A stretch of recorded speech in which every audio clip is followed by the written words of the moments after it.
person you've ever met. I thought I could handle medical school until I got paired with Kaylee for our anatomy project. The professor randomly assigned partners, and she immediately turned to me with this huge grin. Perfect. I hate medical stuff, so you can just do everything and I'll add my name later. I couldn't believe what I was hearing since we're literally studying to become doctors. I told her we needed to work together equally, but she started laughing like I'd said something hilarious. My dad owns half the hospitals in this city, and my uncle runs the medical board, so I don't need to actually learn any of this boring anatomy crap to become a doctor. Then she dropped the most insane line I've ever heard. Look, you clearly need good grades to get anywhere, but I already have my residency guaranteed through family money, so just do all the work and we'll both get credit. I knew arguing was useless, so I came up with a devious plan instead. I smiled sweetly and told her I'd handle all the research if she did the actual lab work, and presented our findings to the medical professors. She practically bounced with excitement because she thought she was getting the easy job while I did all the hard studying. For 2 weeks, I created the most ridiculous fake medical report any doctor would instantly spot as complete nonsense. I drew detailed pictures of hearts with 7 chambers that pumped blood backwards, lungs sitting in people's stomachs instead of their chests, and brains that somehow worked faster than computers. Everything looked super professional with fancy medical terms and colorful charts that would trick someone who knew nothing about medicine. While she thought I was helping her, I was actually doing the real project separately and submitting it under just my name. The day before presentations, Kaylee texted me saying, "This research looks amazing and so professional, we're totally getting the best grade in the whole class."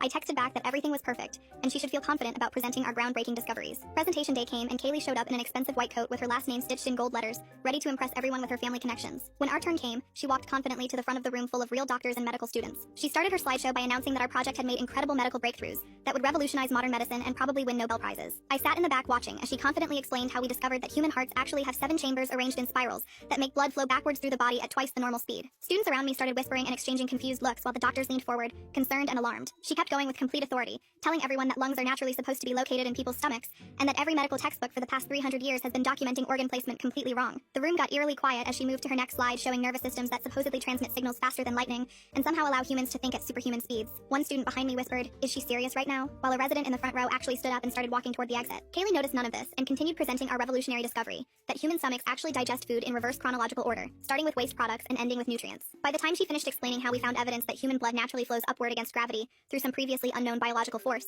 half the medical students were staring in horror, and the attending physicians looked like they'd witnessed a medical catastrophe. She concluded her presentation by suggesting that all current medical practices should be immediately revised based on our groundbreaking anatomical findings. When she finished to complete silence, our professor slowly stood up and asked, "Can you explain exactly how you discovered these revolutionary findings?" Without hesitating for even a second, Kaylee pointed straight at me and said, "My partner did all the boring lab work and research. I just focused on making the presentation look good and professional." The professor's eyes locked onto me with this intense stare, so I raised my hand calmly and said, "Actually, sir, I